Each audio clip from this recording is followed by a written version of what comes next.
وقال النبي صلى الله عليه وسلم أنا خاتم النبيين لا نبي بعدي আমি শেষ নবী, আমার পরে আর কোন নবী আসবে না।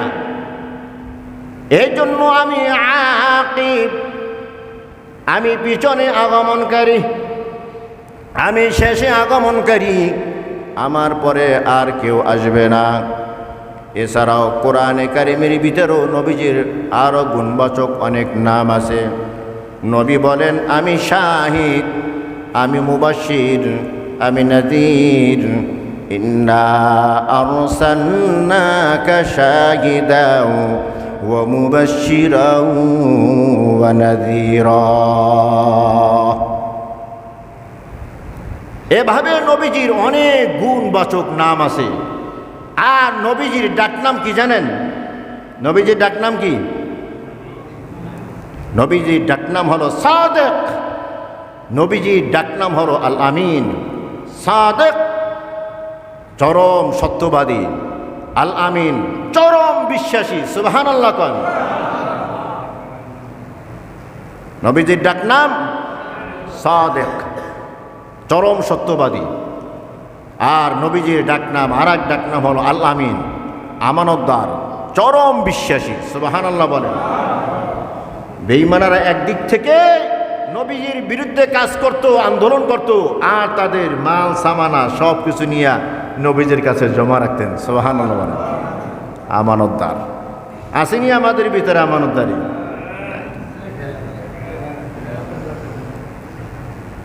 নবীজি দুনিয়াতে আগমন করলেন 6 মাস আগে। বাবা দুনিয়া হতে বিদায় হয়ে গেছে। আগমন করার পর দাদা আব্দুল মুত্তালিব কোলের ভিতরে নিয়ে কাবা শরীফের ভিতরে ঢুকে গেলেন। অনেকক্ষণ দোয়া করলেন। মা আমেনা কিছুদিন দুধ পান করাইলেন। মা আমেনা দুধ পান করাবার পর হালিমাতুস সাদিয়া দুধ পান করাইতে নিলেন। মক্কার আগে থেকেই একটা প্রথা ছিল, সন্তান হইলে শহরের ভিতরে রাখতেন না, গ্রামের ভিতরে পাঠাই দিতেন। কারণ শহরে রোগ জীবাণু বেশি থাকে, গ্রামের পরিবেশ ভালো। এই জন্য তাদের রসম ছিল মা সাথে সন্তানকে রাখতেন না, দুধ মার কাছে দিয়ে দিতেন। তো ওই রসম অনুযায়ী, এখনো তো নবী হন নাই, হয়েছেন নাকি? ওই রসম অনুযায়ী মা আমেনা কয়েকদিন দুধ পান করাইয়া হালিমাতুস সাদিয়ার কাছে দিয়ে দিলেন দুধ পান করানোর জন্য। হালিমাতুস সাদিয়া নবীজির মুজিজা সম্পর্কে বলেন যে আমি অনেক দূর থেকে 7 গোত্র থেকে আসতেছিলাম। আমি গরিব পরিবারের, নিজেও ঠিকমতো খেতে পারি না। আমার যে গাদা, যে বাহন, তাকেও আমি ঠিকমতো খাওয়াতে পারতাম না। তো আমার বান্ধবীদের সহ আমরা সবাই মক্কায় আসলাম বাচ্চা খোঁজ করার জন্য, যে বাচ্চা নিয়ে আমরা দুধ পান করাবো। দুধ পান কোর্স শেষ হইলে আমাদেরকে বড় ধরনের একটা অ্যামাউন্ট দিতেন, এটি দিয়ে আমরা চলতাম। তো হালিমাতুস সাদিয়া রাদিয়াল্লাহু তাআলা আনহা বলেন আমার গাদা একেবারে দুর্বল, আমি নিজে খাইতে পারি না, গাদাকেও ঠিকমতো খানা দিতে পারি না। তো আমি গাদায় সওয়ার হয়ে আসলাম। আমার বান্ধবীরা আমার আগে আগে চলে আসলো। তাদের গাদা হৃষ্টপুষ্ট, দৌড়তে পারে বেশি। এসে দেখি মক্কার ভিতরে যত বাচ্চা ছিল সব তারা নিয়ে গেছে। একটা বাচ্চা আছে, কি নাম? মুহাম্মদ সাল্লাল্লাহু। আব্দুল মুত্তালিব বলে বাচ্চা আর মক্কার ভিতরে নাই, একটা বাচ্চা আছে, গরিবের সন্তান, নিলে নিতে পারো, তেমন কিছু পাইবা না। হালিমাতুস সাদিয়া স্বামীর সাথে পরামর্শ করলো, অনেক দূর থেকে আসলাম, খালি হাতে গেলে খাবই বাকি, যাক যা পাইছি নিয়ে যাই। তো বাচ্চা নেওয়ার জন্য যখন ঘরের ভিতরে ঢুকলেন, কোলে নিলেন বাচ্চাটা, তা হালিমাতুস সাদিয়া দেখে যে তার শরীরের ভিতরে একটা শক্তি আইসা গেছে। সুবহানাল্লাহ বলেন। বাচ্চা কোলে নিয়েছি, সে তো দুর্বল, খাইতে পারে না ঠিক মতো। তো তখনই তার একটা বিশ্বাস হয়ে গেছে যে এই বাচ্চা যেমন তেমন বাচ্চা হবে না। সুবহানাল্লাহ বলেন। গিয়ে গাদার উপরে আরোহণ করলেন। এখন গাদা কি শক্তিশালী, সে শুধু দৌড়ায়। সুবহানাল্লাহ বলেন।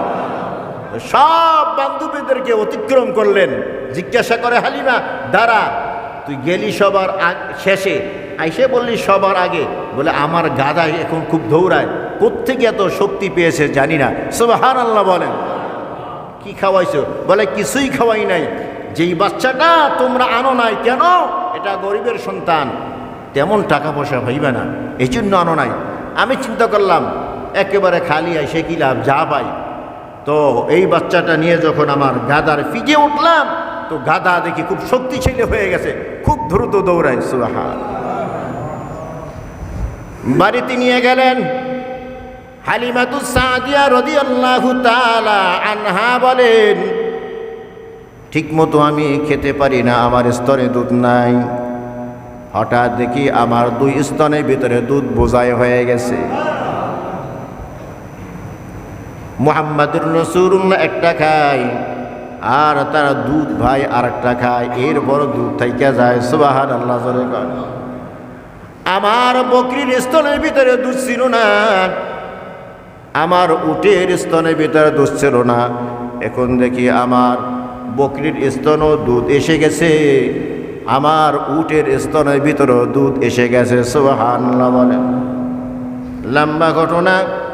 2 বছর দুধ পান করাইলেন নবী মুহাম্মদুর রাসূলুল্লাহ সাল্লাল্লাহু আলাইহি সাল্লামকে। কয় বছর দুধ পান করায়? والوالدات يرضعن أولادهن حولين كاملين لمن أراد أن يتم الرضاعة। বাচ্চাকে 2 বছর দুধ পান করাইতে পারবে এই বিধানকার। 2 বছর দুধ পান করাবার পর আবার বাচ্চা ফেরত নিয়ে আসলেন মা আমেনার কাছে। আয়েশা বলে, আমেনা, তোমার সন্তানকে আরো কিছুদিন আমি লালন পালন করতে চাই। মক্কার ভিতরে তো মহামারী লেগেই থাকে, যদি সন্তানটা আরো কিছুদিন আমার কাছে দাও তাহলে আমি লালন পালন করব। সর্বদিক দিয়ে বরকত শুরু হয়েছে, এই কথা আর বলে না। যদি না দেয়, মা আমেনা বলে, ঠিক আছে, মক্কায় যেহেতু মহামারী লেগেই থাকো, যাও তুমি সন্তান নিয়ে যাও, সন্তান সুস্থ থাকুক। মায়া করলে তো কাজ হবে না। মা বাবা সন্তানকে যেখানে নিরাপদ মনে করে ওখানেই দেয়, নাকি বলেন? আর মা বাবার সব সময় আশা যে আমার সন্তান যেন ভালো থাকে, কথা কয় না? ঠিক আছে, নিয়ে যাও। দুধ পান করে নিয়ে গেলেন। আরো 2 বছর পর হয়ে গেল গা। তো দুধ ভাইয়ের সাথে খেলতে গেছে মাঠে, হঠাৎ দেখে কে যেন আসলো আকাশ থেকে। কোথা থেকে আসছে? আয়েশা মুহাম্মদ সাল্লাল্লাহু আলাইহি সাল্লামকে জমিনে শোয়ায়ে দিলেন, এই বুকটা ফাড়লেন, এই হাত বের করলেন, সোনার একটা পাত্রের ভিতরে রাখলেন, জমজমের পানি দিয়ে আবার এটা ধুইলেন, ধুইয়া আবার এখানে স্থাপন করে এটা চাপ দিয়ে দিলেন, লেগে গেল। সুবহানাল্লাহ বলেন। দুধ ভাই দেখে একটা চিৎকার দিয়ে দিয়েছে, দৌড় মা, আমার ভাইকে কি জানি জবাব দিয়ে ফেলেছে। হালিমাতুস সাদিয়া একটা চিৎকার দিয়ে দৌড়ে আসছে। আয়েশা দেখে না, নবী মুহাম্মদ সাল্লাল্লাহু আলাইহি সাল্লাম একেবারে সুস্থ, কোনো তার অসুবিধা নাই। সুবহানাল্লাহ জোরে কান। ভিতরে একটা ভয় ঢুকে গেল, সন্তানের মালিক তো, কথা কয় না, সন্তানের মালিক তো আমি না, যদি একটা কিছু ঘইটা যায় তো আমার জবাবদিহি করতে হবে। না, আমি সন্তানকে রাখবো না, আমার বরকত লাগবে না, আমি বাসায় দিয়ে আসি। বাড়িতে নিয়ে আসলেন। বাড়িতে আসার পরে মক্কার ভিতরে সব সন্তানেরা মুহাম্মদ সাল্লাল্লাহু আলাইহি সাল্লামকে খুব ভালোবাসেন। সুবহানাল্লাহ বলেন। সমবয়সী যত সন্তানেরা আছে, বাচ্চারা আছে, সবাই শুধু নবী মুহাম্মদুর রাসূলুল্লাহ সাল্লাল্লাহু আলাইহি সাল্লামকে সঙ্গ দিতে চায়, কিন্তু নবীজি একটু আলাদা আলাদা থাকতে চায়। সুবহানাল্লাহ বলেন। দেখবেন বাচ্চারা যেখানে অন্যান্য বাচ্চা দেখে দৌড়িয়া সেখানে যায়, কিন্তু আমার নবী ভিন্ন টাইপের। কেন? তার তো অপারেশন হয়ে গেছে, কুদরতি অপারেশন, ওপেন হার্ট সার্জারি হয়ে গেছে গা। এই যে ছোটবেলায় যে বাচ্চারা দৌড়দৌড়ি করে, খেলাধুলো করে, এই যে খেলাধুলার দৌড়দৌড়ি করার, দুষ্টমি করার যে একটা প্রবণতা ভিতরে থাকে, এটা অপারেশন করে এটা বের করে দেওয়া হয়েছে, সুবহানাল্লাহ বলেন। এটাকে আরবিতে শাক্কা সদুর আর ফার্সিতে সিনা চাক বলে, বক্ষ বিদীর্ণ। তো সব বাচ্চারা আইছে, আয় মুহাম্মদ সাল্লাল্লাহু আলাইহি সাল্লাম আমরা খেলার মাঠে যাই, চল আমরা খেলাধুলা করতে যাব। নবী বলে, না আমার খেলাধুলা মজা লাগে না, তোমরা যাও আমি যাব না। একদিন, 2 দিন, 3 দিন, কত আর ফিরান যায়। একদিন আইসা বলে বাচ্চারা, না মুহাম্মদ সাল্লাল্লাহু আলাইহি সাল্লাম আজকে আমাদের সাথে যাইতেই হবে, আমরা শপথ করে আসছি, সুবহানাল্লাহ কোন। নবী আজকে না গিয়ে আর পারলেন না। খেলার মাঠে নবী হাজির, সব ছেলেরা খেলাধুলা করতেছে, সব বাচ্চারা খেলাধুলা করতেছে। নবী মাঠের কিনারায় দাঁড়িয়ে একবার গাছের দিকে তাকায় আর একবার আসমানের দিকে তাকায়। এক এক গাছের এক এক ফুল, এক এক গাছের এক এক পাতা, এক এক পাতার এক একটা কালার, এক এক ফুলের এক এক কালার। এত সুন্দর করে কে বানাইলো? যে এত সুন্দর করে বানিয়েছেন সে জানে কেমন সুন্দর। এই যে মাথার উপরে বিশাল আসমান, আল্লাযী খালাকা সাবআ সামাওয়াতিন তিবাকা। দুনিয়াতে ছোট্ট একটা ঘর বানাইতে গেল অন্তত 4টা খুঁটির প্রয়োজন হয়, কিন্তু মাথার উপরে এত বড় ছাদ, একটা পিলারও নাই। কই রশিও তো দেখি না, রশি দিয়াও তো ঝুলাইয়া রাখে নাই। বিনা খুঁটিতে কি এত বড় বিশাল আসমান ঝুলে রাখলো? আমার নবী বৈশা বৈশা চিন্তা ফিকির করতেছেন, ওদিকে বন্ধুরা খেলাধুলা করতেছে। সূর্যটা যখন ঘুরিয়া পশ্চিম আকাশে গিয়া ডুবে যায়, দেখে চতুর্দিক থেকে মানুষেরা হাজির। এক এক বাচ্চাকে এক একজন ধরে, খেলতে গিয়া জামা কাপড়ের ভিতরে ময়লা লেগে গেছে পরিষ্কার করে দেয়, গালের ভিতরে চুমু খায়, বুকের সাথে জড়াইয়া নেয়। মাঠের কিনারায় দাঁড়ায়া দাঁড়ায়া আমার নবী তাকে দেখেন, কই আমার কাছে কেউ আসলো না, আমাকে জড়াইয়াও ধরে না, আমার গালের ভিতরে কেউ চুমা খায় না। সবাই একসাথে পায়ে হেঁটে হেঁটে মাঠে হাজির হয়, আর এখন সবাই কোলে চড়িয়া বাড়িতে যায়। আর নবী মুহাম্মদুর রাসূলুল্লাহ পায়ে হেঁটে হেঁটে বাড়িতে যায়। একদিন যায়, 2 দিন যায়, 3য় দিন দৃশ্য দেখে আর সহ্য করতে পারলেন না। কিরে, আমাকে কেউ কেন কোলে নেয় না? বন্ধুদেরকে ডাকলে বন্ধুরা আয় আয়, একসাথে তো খেলার মাঠে হাজির হয়ে যায়। খেলা শেষ করিয়া কি তোমাদেরকে কোলে নেয়? আমাকে কেউ কোলে নেয় না, কেউ আমাকে চুমু খায় না, কেউ আমার জামা কাপড় পরিষ্কার করিয়াও দেয় না। বলো, যারা তোমাদেরকে আদর করে তারা তোমাদের কি হয়? বন্ধুরা মুখটা মলিন করিয়া বলে, মুহাম্মদ, যারা আমাদেরকে কোলে নেয় আদর করে তারা আমাদের বাবা হয়। ও মুহাম্মদ, তোমার বাবা তো দুনিয়াতে নাই। নবীজি যখন শুনলেন আমার বাবা দুনিয়াতে নাই, কান্না আরম্ভ করে দিলেন, চিৎকার, এমন ভাবে কান্না শুরু করে দিছে মক্কার সমস্ত পাখিরা ওই যে সাগরের কিনারায় আহার করতে গিয়েছিল, সূর্য ডুবে গেছে, এখন সবাই আবার মক্কায় হাজির। আকাশের সেই উড়ন্ত পাখি এক পাখি আর এক পাখিকে ডেকে বলে, রে পাখি, যার উসিলায় আমার আল্লাহ আজকে খোলা আকাশের নিচে উড়াবার তৌফিক দিয়েছে, ওই সেই মহামানবের দিকে তাকাইয়া দেয়। বাবা বাবা বনিয়া চিৎকার দেয়। ওই মুহাম্মাদুর রাসূলুল্লাহর কান্না দেখে আকাশের উড়ন্ত পাখিরা আর ওড়ে না, আকাশের উড়ন্ত পাখিরাও কাঁদে মুহাম্মাদুর রাসূলুল্লাহর দুঃখ দেখা। বন্ধুরা এত সান্ত্বনা দেয় কিন্তু কান্না বন্ধ করতে পারে না। এক বন্ধু বাসায় গিয়া খবর কয়, ও আমিনা, খেলার মাঠে তোমার সন্তান আব্বা আব্বা বলে কান্না শুরু করে দিছে, কান্না থামাতে পারি না। মা আমেনা আউলাকে সার পাগল বেশ একটা দৌড় দিয়া খেলার মাঠে হাজির হয়ে গেলেন। সন্তানকে বুকের সাথে জড়াইয়া ধরিয়া বলে, এরে সন্তান, বল কে তোকে মেরেছে, আমি মা তার বিচার করব। বল কে তোকে বকা দিয়েছে, আমি মা তার বিচার করব। মুহাম্মাদুর রাসূলুল্লাহ বলে, মা আমাকে কেউ বকা দেয় নাই, আমাকে কেউ মারে নাই। খেলাধুলা করতে আমার মনে চাই না। আজ 3 দিন পর্যন্ত বন্ধুদের সাথে খেলার মাঠে হাজির হয়ে যায়। বন্ধুরা খেলাধুলা করে, আমি মুহাম্মদ খেলাধুলা করি না। আমি আমার মাওলার সৃষ্টি জগৎকে নিয়ে চিন্তা ফিকির করতে থাকি।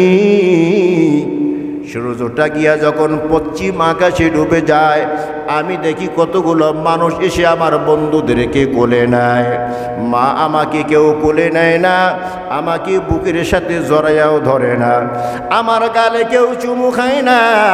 আজকে জিজ্ঞাসা করলাম বন্ধুদের দল, যারা তোদেরকে কোলে নেয়, চুমু খায়, আদর করে, ওরা তোদের কি হয়? সব বন্ধুরা বলে ওরা আমাদের বাবা হয়। বলো মা, আমার বাবা কোথায়? ওদের মতো তো আমার বাবার কোলে উঠতে আমার মনে চায়। মা আমেনা চোখের পানি আর ধরে রাখতে পারে না। মা আমেনাও কান্দে, সান্ত্বনা দেওয়ার চেষ্টা করে, কিন্তু মুহাম্মদ শান্ত হয় না। কোলে নিয়ে বাড়িতে হাজির দাদা আব্দুল মুতাল্লিবের কোলে নিয়ে বলে, তোমার নাতিকে আমি শান্ত করতে পারি না, তুমি একটু শান্ত করে দাও। আব্দুল মুতাল্লিব বলে, এরে আল্লাহর বান্দি, তুমি মা হয়ে সন্তানকে শান্ত করতে পারো না, আমি কীভাবে তাকে শান্ত করব? তোমার সন্তান কি চায়? মা আমেনা বলে, তার বাবার কোলে উঠতে চায়। তার বাবা তো দুনিয়াতে নাই। মা আমেনা বলে, তাহলে অন্তত এতটুকু করা যাক, তার বাবার কবরটা একটু দেখাইয়া আনি।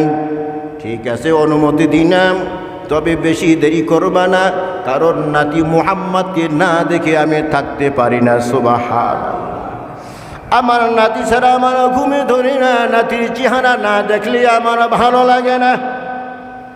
উম্মে আইমান দাতিকে সাথে নিয়ে রওনা, মদিনার দিকে রওনা হয়। হাঁটতে হাঁটতে বাবার কবরের পাশে দাঁড়াইয়া আমিনা ওজর ধরা কাঁদতেছে। কেউ, মা আপনি কেন এত কান্দেন? বলে, রে মুহাম্মদ, যেই বাবার কোলে ওঠার জন্য মক্কা ছাড়িয়া আসলি এত দূরে, ওই বাবা এখানে শুয়ে আছে। বাবার কাছে ডাক, বাবাকে ডাক, দেখ তোর বাবা তোকে সাড়া দেয়নি। যখন মা আমেনা দেখায় দেয় হাত দিয়ে, এইটা তোর বাবার কবর। চিলের মতো একটা উড়াল দিয়া যেন কবর উপরে পইরা গিয়া আব্বা আব্বা বলিয়া ডাকে, কিন্তু আব্বা তো আর ডাকে সাড়া দেয় না। আব্বা তো আর ডাকে সাড়া দেয় না। কাঁদতে কাঁদতে নবী আমার অস্থির হয়ে গেছে। উম্মে আইমান দাসী বনে, আমিনা, সন্ধ্যা হয়ে গেলে চলতে সমস্যা হইবে, চলো আমরা বাড়িতে ফিরে যাই। নবী মুহাম্মদুর রাসূলুল্লাহকে নিয়ে বাড়ির দিকে রওনা হয়। প্রতিমধ্যে যখন রাত হয়ে যায়, এক বাড়িতে আশ্রয় নিলেন। রাতের বেলা খানা খাইয়া নবী মুহাম্মদুর রাসূলুল্লাহ মায়ের বুকের উপরে মাথা রাখিয়া ঘুমায়। রাত যখন গভীর হয়, আজরাইল আলাইহিস সালাম আমিনার সামনে হাজির হয়ে গেছে। মৃত্যুর যন্ত্রণা শুরু হয়ে গেছে। এদিকে তাকায় দেখে কলিজার টুকরা সন্তান বুকের ভিতরে মাথা রাখিয়া নাক টানিয়া ঘুমায়। আমিনা চোখের পানি আর ধরে রাখতে পারলেন না। মনে মনে ভাবি আর বলে, এর সন্তান, বাবার কোলে ওঠার জন্য শ্রবণ করলা, বাবার কোলে উঠতে পারলা না। আজকে তো তুমি মাকেও হারাইয়া ফেলবা, মার কোলে তো আর কোনোদিন ঘুমাইতে পারবা না। রে সন্তান, বড় দুঃখ লাগে। কে তোকে গোসল দেওয়াইবে, কে তোকে খানা খাওয়াইবে, কে তোকে খানা খাওয়াইব, কে তোকে বিছানা করিয়া দেবে, কে তোকে ঘুম পাড়াইবে? রে সন্তান, কার উপরে তোকে রাইখে যাব? এত দুঃখ আল্লাহ আমাকে কেন দিলেন? আজরাইল আলাইহিস সালাম আমিনার জানটা কবজ করে নেয়। মায়ের মরা দেহের উপরে নবী মুহাম্মদুর রাসূলুল্লাহ নাকটা নিয়ে ঘুমায়। সকাল যখন হয়ে যায়, দেখে মা ঘুম থেকে ওঠে না। মা মা বলিয়া ডাকে, কিন্তু মা ডাকে সাড়া দেয় না, দেখে শক্ত হয়ে গেছে। একবার নাকের সামনে হাত নেয়, দেখে বাতাস আসা যাওয়া করে না। আর একবার বুকের উপরে হাত রাখে, দেখে বুক নড়াচড়াও করে না। নবীর বুঝতে আর বাকি রইল না, একটা চিৎকার দিয়া বলে আল্লাহ, আল্লাহু আকবার গণ। বাবাকে দেখতে এসে আজকে মাকেও হারাইলাম, এমন এতিম তুমি আমাকে কেন বানাইলা আল্লাহ? আল্লাহ তাআলা যেন সান্ত্বনা দিয়া বলে, রে মুহাম্মদ, দুনিয়াতে তোমার উম্মত হবে, তুমি তো উম্মতের জন্য পাগল হইবা। তোমার উম্মতের অনেকেরই মা থাকবে না, বাবা থাকবে না। তুমি যদি মা বাবা না হারাও, মা বাবার কি কদর তুমি বুঝবা না, এতিমের দাম তুমি বুঝবা না। এই জন্যই আল্লাহ তাআলা বলে, আলাম ইয়াজিদকা ইয়াতীমান ফাআওয়া। ও নবী, আমি কি তোমাকে এতিম অবস্থায় পাই নাই? আমি কি তোমাকে আশ্রয় দেই নাই? আমি তো তোমাকে এতিম অবস্থায় পেয়েছি, এতিম অবস্থায় পাইয়া আমি তোমাকে আশ্রয় দিয়েছি। কেন তোমাকে আমি এমন এতিম বানাইলাম? দুনিয়ার তোমার উম্মতেরা যারা এতিম হইবে, তারা যেন আফসোস করতে না পারে। কেন তোমাকে এতিম বানাইলাম? দুনিয়াতে যারা তোমার উম্মত হবে, তাদের কদর যেন তুমি বুঝতে পারো, এতিমকে যেন তুমি ভালোবাসতে পারো। এই জন্যই সারাটি জীবন নবী এতিমদেরকে ভালোবেসেছেন। কেমন ভালোবেসেছেন? ঈদের মৌসুম, জামাতের সময় হয়ে গেছে, নবী আমার আর ঈদের নামাজ পড়ার জন্য রওনা হয়ে গেছে। পথিমধ্যে দেখি একটা কালো সন্তান আব্বা আব্বা বলিয়া কান্নাকাটি করতেছে। নবী জিজ্ঞাসা করে, তুমি কেন কান্দ? বলে, আমার বাবা দুনিয়াতে নাই। আজকে যদি আমার বাবা দুনিয়ায় থাকতো, তাহলে আমাকে নতুন পোশাক পরাইয়া হাত ধরিয়া ঈদের মাঠে নিয়ে যাইত। আজ আমার বাবা দুনিয়ায় নাই, আমি নতুন পোশাক পরতে পারি নাই। আজ আমার বাবা দুনিয়াতে নাই, বাবার আঙ্গুল ধরিয়া আমি ঈদের মাঠেও যাইতে পারি নাই। নবী ঈদের ময়দানে না গিয়ে আবার বাড়ি থেকে রওনা। কালো সন্তানটা ময়লা সহ নবী বুকে তুলে নেয়। বাসায় গিয়ে বলে, রে আয়েশা, তোমার জন্য আমি একটা সন্তান নিয়ে এসেছি, তাড়াতাড়ি তাকে গোসল করাইয়া নতুন পোশাক পরিধান করাইয়া আমার সাথে তাকে সাজাইয়া দাও।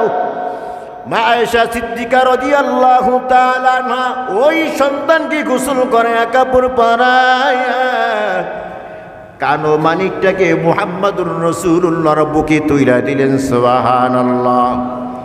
ওকে ঈদের মাঠে নিয়ে মেম্বারে পাশে বসে নামাজ আদায় করলেন। সাহাবীরা জিজ্ঞাসা করে, ইয়া রাসূলুল্লাহ সাল্লাল্লাহু আলাইহি ওয়াসাল্লাম, নামাজ পড়াইতে আপনি আসতেছিলেন, অর্ধেক পথের বেশি এসে গেছেন, আবার কেন বাড়িতে ফিরে যান? নবী বলেন, রে সাহাবীদের দল, আমার দুনিয়াতে মা নাই, বাবা গো নাই, আমি চির ইয়েতিম। ইয়েতিমের কষ্টটা আমি মুহাম্মদুর রাসূলুল্লাহ বুঝি। এই সন্তানটাকে আমি রাস্তায় পাইলাম, আব্বা আব্বা বলিয়া ডাকে। এই সন্তান আব্বা আব্বা বলিয়া ডাকে, কিন্তু কে তার ডাকে সাড়া দিবে? জিজ্ঞাসা করলাম, সন্তান কেন তুমি কাঁদো? সন্তান জবাব দেয়, নবী আমার মা নাই, বাবা নাই। আজকে ঈদের দিন আমার নতুন পোশাক কেউ পরায়া দেয় নাই, আমাকে গোসল দেওয়াই নাই। আমার বাবা যদি থাকতো, বাবার হাত ধরিয়ে আজকে আমি ঈদের ময়দানে রওনা হয়ে যাইতাম। এরে সাহাবীদের দল, ওই সন্তানকে আমি গোসল করাইয়া পোশাক পরাইয়া ঈদের ময়দানে আসছি, এজন্য আমার লেট হয়ে গেছে। আরে মুসলমান ইমানদার, মুহাম্মাদুর রাসূলুল্লাহ আসলেন মক্কার ভিতরে ফিরিয়া। মা দুনিয়াতে নাই, বাবা দুনিয়াতে নাই, চাচাও দুনিয়াতে আছে আর দাদা আব্দুল মুতাল্লিব। আব্দুল মুতাল্লিব খুব তাকে মোহাব্বত করে। আব্দুল মুতাল্লিব কাবা ঘরের সামনে একটা গাছ ছিল, ওই গাছের নিচে একটা বিছানা সব সময় পাতা ছিল। ওই বিছানায় গিয়ে আব্দুল মুতাল্লিব মাঝে মাঝে বসতেন। কোনো মেহমান আসলেও ওখানে বসতে পারতো না। আব্দুল মুতাল্লিবের কোনো সন্তান ওই বিছানায় বসতো না। কিন্তু নাতি মুহাম্মাদুর রাসূলুল্লাহ সাল্লাল্লাহু আলাইহি ওয়াসাল্লাম বিছানার কাছে যখন যাইত, আব্দুল মুতাল্লিব ওই বিছানায় না বসিয়া নাতিকে বসাই দিত। সুবহান। দাদার ভালোবাসা আস্তে আস্তে বড় হইতেছে। দাদার ভালোবাসাও বেশি দিন আর পাইলেন না। 8 বছর যখন বয়স হয়ে যায়, দাদা আব্দুল মুতাল্লিব আবু তলেবকে দেন ডাকিয়া বলে, আবু তলেব আয়, আমার মনে হয় হায়াতের চাকা ঘুরিয়া কবরের দিকে রওনা হয়ে গেছে। এরে আবু তালেব তাকে ডাক, আমার কুলের ভিতরে কে চেননি? আবু তালেব বলে, বাবা কেন চিনব না? এটা তো আমার ভাতিজা আব্দুল্লাহর বেটা মুহাম্মদ সাল্লাল্লাহু আলাইহি ওয়াসাল্লাম। আব্দুল মুতাল্লিব বলে, আবু তালেব আমার হাতে হাতটা লাগাইয়া ওয়াদা কর, আমি দুনিয়াতে হয়তো থাকবো না। আমার নাতিকে আমি বড় মুহাব্বত করতাম, বড় ভালোবাসতাম। যেহেতু আমি কুরাইশের লিডার, মক্কার সরদার, বিভিন্ন জায়গায় সালিশি করতে যাইতাম, বিচার আচার করতে যাইতাম। গভীর রাতে যখন আমি বাসায় ফিরতাম, এসে দেখি আমার নাতি পা না ধুয়া ময়লা সহ ঘুমাইয়া গেছে। আমার নাতির মাথার ভিতরে বালিশ নাই। আমি আবু তালেব এই দৃশ্য দেখে আর সহ্য করতে পারতাম না। চোখের পানি টপ টপ করিয়া জমিনে পড়তো, আর মনে মনে ভাবতাম, আজকে যদি আমার নাতির বাবা থাকতো, বালিশ ছাড়া ঘুমাইতো না। আজকে যদি আমার নাতির মা থাকতো, ময়লা পানিয়া বিছানায় ঘুমাইতে পারতো না। আরে আজকে আমার নাতি এতটা ইতিম, তার মা নাই, বাবা নাই। আমি আমার নাতিকে ঘুমে ডিস্টার্ব দেই নাই। আমার কাঁধের রুমাল দিয়া আমার নাতির পা মুছে দিতাম। আস্তে করে মাথা উঠাইয়া বালিশটা মাথার নিচে দিয়া আমার নাতিকে বুকের সাথে জড়াইয়া ঘুমাইয়া থাকতাম। গভীর রাতে হঠাৎ আমার নাতি আম্মা বলিয়া একটা ডাক দিত। আম্মা বলিয়া ডাক দিয়ে আমার গলাটা জড়াইয়া ধরত। হঠাৎ আমার দিকে তাকায় দেখে আমি তার মা না। সাথে সাথে আবার হাতটা গলাটা ছাড়িয়ে দিত। সারা রাত আর ঘুমাইতো না, চোখের পানি দিয়া বালিশটা ভিজত। জিজ্ঞাসা করতাম, নাতি কেন কান্দ? কোনো কথাই বলতো না। আমি তো বুঝতাম মায়ের কথা স্মরণ করিয়া কাঁদে। আজকে আমার মা থাকলে মায়ের গলা জড়িয়া ধরিয়া ঘুমাইতাম। আজকে আমার বাবা নাই, মা নাই। রে আবু তালেব, ওই নাতিকে আমি তোর উপরে সুপুর্দ কইরা যাইতে চাই। আমার সাথে হাতটা লাগাইয়া ওয়াদা কর, আমার নাতিকে কোনোদিন মারবি না, বকা দিবি না। আমার নাতিকে কেউ যেন মারতে না পারে, পাহারাদারি করবি। যদি তুই দায়িত্ব নিতে পারো, কসম খায়া আমার হাতটা ধরিয়া ওয়াদা কর। আবু তালেব ওয়াদা করলেন, বাবা ওয়াদা দিলাম, আমার ভাতিজা মুহাম্মদকে আমি মারব না, আমার ভাতিজা মুহাম্মদকে আমি বকা দিব না, আমার ভাতিজা মুহাম্মদকে কেউ মারবে আমি আবু তালেব জিন্দা থাকতে পারবেন। আল্লাহু আকবার কর।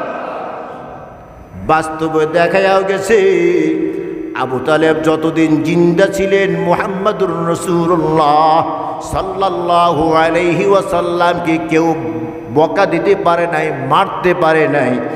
এমনকি কোনো বেঈমান আমার নবীজির দিকে চোখ রাঙ্গাইয়া তাকাবার সাহসও খুঁজে পায় না। সুবহানাল্লাহ। নবী ছিলেন এতিম, আজকে আমরা অনেকেই এতিম আছি না নাই? যেন নবীজি সাল্লাল্লাহু আলাইহি ওয়াসাল্লাম বলছেন, এতিমদেরকে তোমরা ভালোবাসবা, মুহাব্বত নিয়া এতিমের মাথার উপরে যদি এভাবে হাতটা রাখো, তোমার হাতের নিচে যতগুলো চুল থাকবে ততগুলো নেকি আল্লাহ তাআলা তোমার আমল নামায় দিবেন। এই জন্য নবীজির একটা আদর্শ এতিমদেরকে কি করা, ভালোবাসা। এই আদর্শটা আজকে আমরা গ্রহণ করি, খুঁজে দেখি কে আসে এতিম, কে আসে অসহায়, তাকে মোহাব্বত করি, ভালোবাসি, তাকে দিক নির্দেশনা দিই, তাকে আদব কায়দা শিখায়, যেহেতু সে গার্জিয়ানহীন। আর যারা অভিভাবকহীন হয় তারাই সমাজের ভিতরে দুশ্চরিত্র হয়। কতক্ষণ ঠিক কিনা? কারণ ছোটোবেলা থেকে সে আদব শিখতে পারে না, আদব শিখাবার কেউ তার থাকে না। এই জন্য নবীজির একটা আদর্শ এতিমদেরকে ভালোবাসা। আল্লাহ তাআলা আমাদেরকে এই আদর্শটা গ্রহণ করার তৌফিক দান করুন। ওয়া আখিরু দাওয়ানা আলহামদুলিল্লাহি রাব্বিল আলামিন।